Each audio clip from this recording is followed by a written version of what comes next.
चलिए देखिए यहाँ पर क्या है। आप देखिए यहाँ पे गुप्त साम्राज्य का 60 क्वेश्चन टोटल है। आप लोग इस यहाँ पे देख सकते हैं। 60 क्वेश्चन में से आज मैं आप लोग को थोड़ा सा ज़्यादा नहीं, लेकिन 30 क्वेश्चन आज करवा दूंगा। पार्ट 1 में, पार्ट 2 में 30 क्वेश्चन करवाऊंगा। चलिए आज सबसे पहले फर्स्ट क्वेश्चन देखते हैं। और मैं नीचे में सबका ऑप्शन दे दिया हूँ। चलिए पढ़ते हैं, देखिए क्या है। यहाँ पे आप लोग पढ़िए। गुप्त वंश का संस्थापक कौन था? संस्थापक पूछ रहा है कि कौन था। चंद्रगुप्त प्रथम, श्रीगुप्त, समुद्रगुप्त या फिर घटोत्कच। तो इसका आंसर क्या होगा? इसका आंसर होगा श्रीगुप्त। ठीक, ऑप्शन नंबर बी याद रखिएगा। चलिए क्वेश्चन नंबर 2 की तरफ देख रहे हैं। 2 नंबर क्या है, देखिए पढ़िए यहाँ पर। गुप्त साम्राज्य के वास्तविक संस्थापक किस, अच्छा वास्तविक संस्थापक किसे माना जाता था? गुप्त साम्राज्य था उसमें श्रीगुप्त को, समुद्रगुप्त को, इसके बाद चंद्रगुप्त प्रथम को या फिर चंद्रगुप्त द्वितीय को, बताइए। तो इसका सही उत्तर होगा ऑप्शन नंबर सी, चंद्रगुप्त प्रथम को। ठीक है, चलिए क्वेश्चन नंबर 3 की तरफ देखिए। 3 नंबर क्वेश्चन क्या कहता है, देखिए क्वेश्चन नंबर 3 क्या है। यहाँ पे देखिए, गुप्त स्वंत की शुरुआत किसने किया था? मतलब गुप्त स्वंत था, इसका शुरुआत कौन किया था? श्रीगुप्त, चंद्रगुप्त प्रथम, समुद्रगुप्त या फिर चंद्रगुप्त द्वितीय। बताइए इसका आंसर क्या होगा? इसका सही उत्तर होगा ऑप्शन नंबर बी, चंद्रगुप्त प्रथम। प्रथम, सॉरी, द्वितीय बोल नहीं रहे थे हम, प्रथम होगा। चलिए क्वेश्चन नंबर 4 नंबर देखिए कि यहाँ पे क्या बोल रहा है। भारत का नेपोलियन किसे कहा जाता है? बताइए। चंद्रगुप्त मौर्य को, समुद्रगुप्त को या फिर कनिष्क को या फिर अशोक को। इसका सही उत्तर क्या होगा आप लोग बताइए। चलिए इसका सही उत्तर होगा समुद्रगुप्त को, ऑप्शन नंबर बी। चलिए क्वेश्चन नंबर 5 नंबर देखिए क्या बोल रहा है। समुद्रगुप्त के दरबारी कवि कौन थे? बताइए। कालिदास, बाणभट्ट, हरिश्चंद्र, सॉरी ये क्या खिंचा गया नहीं। चलिए कोई ना, इतना नहीं टेंशन लेना चाहिए। हरिसेन या फिर अमृत अमर सिंह। बताइए इसका सही उत्तर क्या होगा? इसका सही उत्तर ऑप्शन नंबर सी, हरिसेन। चलिए क्वेश्चन नंबर 6 देखिए क्या बोल रहा है। क्वेश्चन नंबर 6 आप लोग के सामने है, देखिए यहाँ पे पढ़िए और बताइए आंसर क्या होगा। प्र, प्रयाग प्रशिष्टि इलाहाबाद स्तंभ शिलालेख में है ये। की रचना किसने किया था? मतलब इसका रचना किसने किया था? कालिदास, हरिसेन, विष्णुगुप्त या फिर वराह मिहिर। बताइए इसका सही उत्तर क्या होगा? Option number B, Harisena. चलिए क्वेश्चन नंबर 7 नंबर देखिए यहाँ पे क्या बोल रहा है। अगला पेज आ गया है। देखिए क्वेश्चन नंबर 7 क्या बोल रहा है। किस गुप्त शासक ने विक्रमा, ये सॉरी सॉरी देखिए, विक्रमादित्य की उपाधि धारण की थी? बताइए इसका उपाधि कौन धारण किया था? समुद्रगुप्त, चंद्रगुप्त द्वितीय या फिर स्कंदगुप्त या फिर कुमारगुप्त। बताइए इसका आंसर क्या होगा? इसका सही उत्तर होगा ऑप्शन नंबर बी, चंद्रगुप्त द्वितीय। चलिए क्वेश्चन नंबर 8 नंबर देखिए क्या बोल रहा है। देखिए क्वेश्चन नंबर 8। चीनी यात्री फाहियान, फाहियान किसके शासनकाल में भारत आया था? ये आदमी का नाम है, ये चीनी का था, मतलब चीन चीन का था। फाहियान जो है ये नाम है, ये चीन का था। ये चीन से यात्रा करके आया था। बताइए तो मतलब ये किसके शासनकाल में भारत आया था? बताइए। समुद्रगुप्त या फिर चंद्रगुप्त प्रथम, चंद्रगुप्त द्वितीय, कुमारगुप्त प्रथम। बताइए इसका सही उत्तर क्या होगा? इसका सही उत्तर होगा ऑप्शन नंबर सी, चंद्रगुप्त द्वितीय। चलिए क्वेश्चन नंबर 9 नंबर देखिए यहाँ पे क्या बोल रहा है। थोड़ा सा और जूम कर देते हैं। देखिए क्वेश्चन नंबर 9 क्या बोल रहा है। महरौली का लौह स्तंभ किस गुप्त शासक के संबंधित है, से संबंधित है? बताइए इसका आंसर क्या होगा? किसके शासन से संबंधित है? चंद्रगुप्त मौर्य के, चंद्रगुप्त, सॉरी चंद्रगुप्त द्वितीय भी नंबर है, ये समुद्रगुप्त है। इसके बाद श्रीगुप्त, इसके बाद कुमारगुप्त। बताइए इसका सही उत्तर क्या होगा? इसका सही उत्तर ऑप्शन नंबर बी, चंद्रगुप्त द्वितीय। ठीक है, चलिए क्वेश्चन नंबर 10 नंबर देखते हैं हम लोग क्या है क्या नहीं। पढ़ते हैं, देखिए पढ़िए। किस गुप्त राजा ने उज्जैन के शकों को अंतिम रूप से पराजित किया था? बताइए इसका सही उत्तर क्या होगा? ऑप्शन नंबर ए देखिए क्या बोल रहा है। समुद्रगुप्त, बी में चंद्रगुप्त द्वितीय, इसके बाद सी में शकंदगुप्त, डी में श्रीगुप्त। बताइए इसका आंसर क्या होगा? इसका आंसर सही उत्तर होगा ऑप्शन नंबर बी, चंद्रगुप्त द्वितीय। चलिए क्वेश्चन नंबर 11 नंबर देखिए क्या है, इसको जूम कर देते हैं थोड़ा सा। देखिए क्वेश्चन नंबर 11। नालंदा विश्वविद्यालय की स्थापना किसने किया था? हाँ, नालंदा भी देखिए सबसे मस्त क्वेश्चन है। ये हमारे बिहार में स्थित है, नालंदा में। नालंदा विश्वविद्यालय का स्थापना किसने किया था? समुद्रगुप्त, कुमारगुप्त प्रथम, चंद्रगुप्त द्वितीय, स्कंदगुप्त। इसका सही उत्तर होगा कुमारगुप्त प्रथम। ठीक है, ऑप्शन नंबर बी। ये बात बता दूं, नालंदा विश्वविद्यालय था, ये मतलब यहाँ से लोग पढ़ के मतलब बाहर से लोग यहाँ पढ़ने आते थे बिहार में। अब क्या हो गया है कि मतलब ये जब जला दिया गया, तो बिहार के लोग को बाहर जाना पड़ता है। बताइए कितना जलता था लोग बिहार से कि बिहार प्रगति कर रहा है इसलिए। वाह। चलिए वो बात छोड़िए, अब चलिए हम लोग को डिटेल तो पढ़ नहीं रहे हैं, पढ़िए 12 नंबर। हुनों का आक्रमण को किस गुप्त शासक ने असफल किया था? बताइए असफल किसने किया था? समुद्रगुप्त, चंद्रगुप्त द्वितीय, स्कंदगुप्त या फिर कुमारगुप्त? इसका सही उत्तर क्या होगा? इसका सही उत्तर होगा ऑप्शन नंबर सी, स्कंदगुप्त। चलिए क्वेश्चन नंबर 13 नंबर देखिए यहाँ पे क्या बोल रहा है। ऑप्शन में जूम आउट कर देते हैं थोड़ा सा और। अब देखिए क्या बोल रहा है। गुप्त काल की आधारिक यानी कि राजकीय भाषा, इसका भाषा क्या है बताइए? आधारिक भाषा क्या है? प्राकृत, पाली, संस्कृत या फिर हिंदी?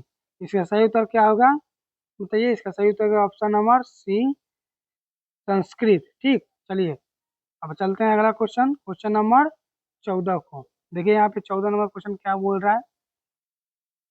चलिए बताइए, गुप्त काल की भारतीय इतिहास का कौन सा युग का? अच्छा, देखिए यहाँ पे क्या बोल रहा है। गुप्त काल का भारतीय इतिहास का कौन सा युग कहा जाता है? मतलब गुप्त काल का भारतीय इतिहास है, इसे कौन सा युग कहा जाता है? स्वर्ण युग, फिर से अंधकार युग, लौह युग या फिर रजत युग? बताइए इसका सही उत्तर क्या होगा? इसका सही उत्तर होगा ऑप्शन नंबर ए, स्वर्ण युग। ठीक है। चलिए क्वेश्चन नंबर 15 की तरफ चलते हैं। ज्यादा क्वेश्चन नहीं है, 15 हो गया, 15 और है।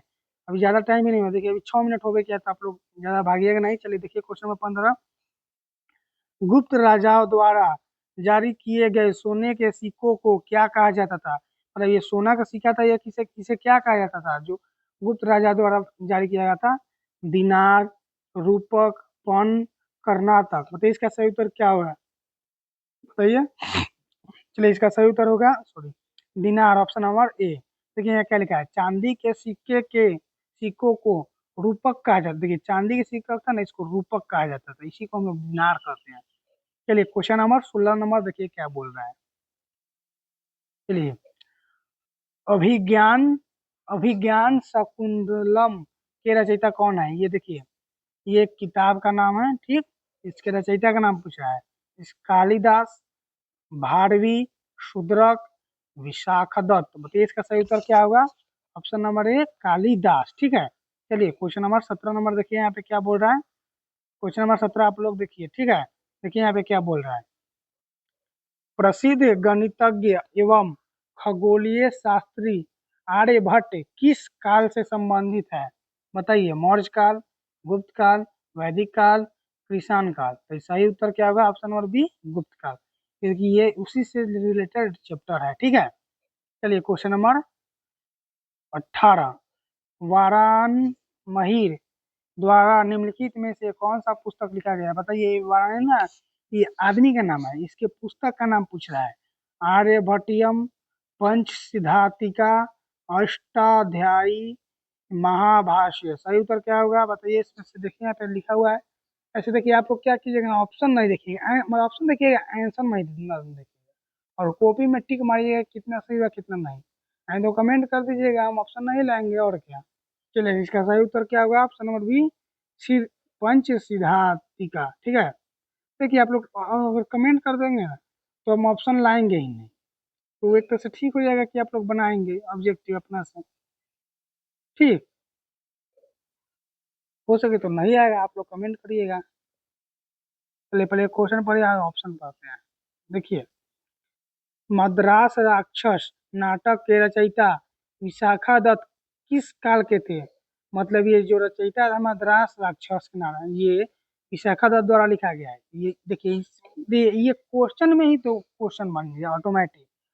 देखिए क्वेश्चन में ये पूछ जाएगा मद्रास राक्षस नाटक के रचयिता कौन है, तो विशाखा दत्त। फिर ये पूछ सकता है कि विशाखा दत्त किस नाटक को लिखे हैं, तो मुद्रा राक्षस यही हो सकता है। देखिए यहाँ पे देखिए क्वेश्चन से ही क्वेश्चन बनता है, इसलिए आप लोग ध्यान दीजिएगा। क्वेश्चन सब में आप लोग नॉर्मल चल जाते हैं। चलिए, मतलब ये किस काल के थे बताइए? गुप्त काल, मौर्योत्तर काल, इसके बाद यहाँ पे क्या है, गुप्तोत्तर काल या चोल काल? चलिए इसका सही उत्तर क्या होगा? ऑप्शन नंबर ए गुप्त काल। ठीक है, चलिए क्वेश्चन नंबर 20 की तरफ चलते हैं। 20 नंबर क्वेश्चन क्या है, देखिए। किस गुप्त शासक को सिक्के पर सिक्के पर बीना बजाते हुए दिखाया गया है, बताइए। मतलब सिक्का है, इस पे बीना बजाते हुए किसे दिखाया गया है? चंद्रगुप्त प्रथम को, चंद्रगुप्त द्वितीय को, समुद्रगुप्त को, या फिर कुमारगुप्त को। बताइए इसका सही उत्तर क्या होगा? ऑप्शन नंबर बी, समुद्रगुप्त को। ठीक है, चलिए क्वेश्चन नंबर 21 नंबर देखिए यहाँ पे क्या बोल रहा है। ठीक है, और ये यहाँ पे क्वेश्चन, चंद्रगुप्त द्वितीय के नवरत्न नवरत्नों में से प्रसिद्ध अमरकोश की रचयिता कौन है? देखिए, ये एक किताब लिखे हैं चंद्रगुप्त मौर्य नवरत्न प्रसिद्ध, इसमें से अमरकोश भी एक है रचयिता। उसके रचयिता कौन है, बताइए। कालिदास, अमर सिंह, धनातरी, शक नहीं, छपन्नक छपनक। तो सही उत्तर क्या होगा, बताइए तो answer. B number, Amar Singh. ठीक है, चलिए क्वेश्चन नंबर 22 नंबर देखिए आप लोग क्या कर रहा है, देखिए। सूरदर्शन झील का पुनरुद्धार यानी कि पुनर्निर्माण, पुनरुद्धार मतलब कि पुनर्निर्माण मतलब उसका दोबारा से निर्माण हुआ है, उसको पुनर्निर्माण कहते हैं। किस गुप्त शासक काल में हुआ था, बताइए। मतलब कौन शासक काल में, यही पूछ रहा है। स्कंदगुप्त, समुद्रगुप्त, कुमारगुप्त, चंद्रगुप्त प्रथम। बताइए इसका सही उत्तर क्या हुआ? सही उत्तर ऑप्शन नंबर ए, स्कंद गुप्त, स्कंदगुप्त है। ठीक है, चलिए क्वेश्चन नंबर 23 देखिए यहाँ पे क्या है, बस 7 क्वेश्चन और, ज्यादा नहीं। देखिए क्या बोल रहा है। गुप्त प्रशासन में प्रातः को क्या कहा जाता है? देखिए प्रातः शब्द है, इसको क्या कहते हैं? भक्ति, विषय, कुल, ग्राम। तो इसका सही उत्तर क्या होगा? भक्ति, ऑप्शन नंबर ए। ठीक है, गुप्त काल के समय, अभी नहीं, अभी तो कुछ और होगा मतलब। ठीक है, क्वेश्चन नंबर 24 देखिए। गुप्त प्रशासन में विषय किसे कहा जाता है? ये विषय शब्द है, ये किसे कहा जाता है? प्रांत को, जिला को, ग्राम को, या फिर मंत्री को। तो इसका सही उत्तर ऑप्शन नंबर बी, जिला को हम लोग पहले विषय भी कहते थे। ठीक है, ये आपको बायोलॉजी में भी थोड़ा थोड़ा मिलता है पढ़ने के लिए। चलिए क्वेश्चन नंबर 25 नंबर देखिए यहाँ पे क्या बोल रहा है। गुप्त वंश की अंतिम स्वीकृति शासन कौन था? विष्णुगुप्त, बुध गुप्त, या फिर नरसिंह गुप्त, या फिर भानुगुप्त। बताइए इसका आंसर क्या होगा? 25 का देखिए यहाँ पे आंसर क्या दिया है? आंसर दिया है ऑप्शन नंबर ए, विष्णुगुप्त। ठीक है, चलिए क्वेश्चन नंबर 26 देखते हैं क्या है, पढ़िए। धनातरी प्रसिद्ध थे किस चीज किस चीज के लिए प्रसिद्ध थे? धनातरी ये आदमी का नाम है, ये किस चीज के लिए प्रसिद्ध थे, बताइए। गणितज्ञ के रूप में, ये मतलब गणित के रूप में बहुत प्रसिद्ध थे। चिकित्सा यानी आयुर्वेद के रूप में, यानी ये डॉक्टर थे, इसलिए प्रसिद्ध थे। या फिर खगोलीय शास्त्र के रूप में, या फिर नाटक के रूप में। बताइए इसका आंसर क्या होगा? इसका सही उत्तर होगा ऑप्शन नंबर बी, चिकित्सा के रूप में। चंद्रगुप्त द्वितीय के दरबार में ये मतलब प्रसिद्ध हुए थे। ठीक है, यहाँ पे ये बात लिख दी। ये भी पूछ सकता है कि धनतरी चिकित्सा के रूप में किसके दरबार में प्रसिद्ध हुए थे? तो चंद्रगुप्त द्वितीय। यहाँ से ये क्वेश्चन बन सकता है। ठीक है, चलिए क्वेश्चन नंबर 27 नंबर देखते हैं हम लोग क्या है, पढ़िए। यहाँ पे क्वेश्चन क्या कर रहा है। अनजात की गुफाएं में से किन गुफाओं का निर्माण गुप्त काल में हुआ था, बताइए। देखिए जैसे ये अनजान के गुफा, इसमें से किसका निर्माण गुप्त काल में हुआ था? 16, 17, 19, 10, 12, 1, 2, 3, या फिर सभी गुफा। बताइए इसका आंसर क्या होगा? ये सब गुफा का नाम है, ये टेंशन नहीं लेना है। बताइए ऑप्शन नंबर ए, 17, 16, 17 और 19। ठीक है, चलिए क्वेश्चन नंबर 28। कालिदास की पहली रचना कौन सी मानी जाती है? मतलब कालिदास का पहली रचना कौन था, बताइए। कुमार संभव, या फिर ऋतु संहार, मालविकाग्निमित्रम, मेघादूतम। बताइए इसका सही उत्तर क्या होगा? ऋतु संहार, चाहिए ऑप्शन नंबर बी। चलिए क्वेश्चन नंबर 29 देखिए। गुप्त राजवंश की राजधानी का, मतलब ये गुप्त राजवंश है, इसका राजधानी पूछ रहा है। कन्नौज, पाटलिपुत्र, विदिशा, या फिर उज्जैन। बताइए इसका सही उत्तर क्या होगा? Option number B, Pataliputra. ठीक है, चलिए क्वेश्चन नंबर 30 और लास्ट क्वेश्चन आज का। चलिए देखिए यहाँ पे क्या बोल रहा है। आर्यभट्ट का संबंध किस नगर से था, बताइए। कुसुमपुर, या फिर ये पाटलिपुत्र में है, उज्जैन, नालंदा, वल्लभी। इसका सही उत्तर ऑप्शन नंबर एक, कुसुमपुर, पाटलिपुत्र में। देखिए यहाँ पे ये भी पूछ सकता है कि कुसुमपुर कहाँ स्थित था पाटलिपुत्र में। देखिए आज हो गया 30 क्वेश्चन। यहाँ पे रुकिए, एक मिनट एक मिनट एक मिनट। देखिए आज 30 क्वेश्चन हो गया। इसका सेकेंड पार्ट कल आएगा, उसमें भी 30 क्वेश्चन है। इसी में पीडीएफ में है, ऊपर करेंगे देखिए एग्जिस्ट में खोजना कि नहीं, इसी में है टोटल। चलिए इस वीडियो के अब हम लोग यहीं पे एंड करते हैं, ज़्यादा लंबा वीडियो हो जाएगा।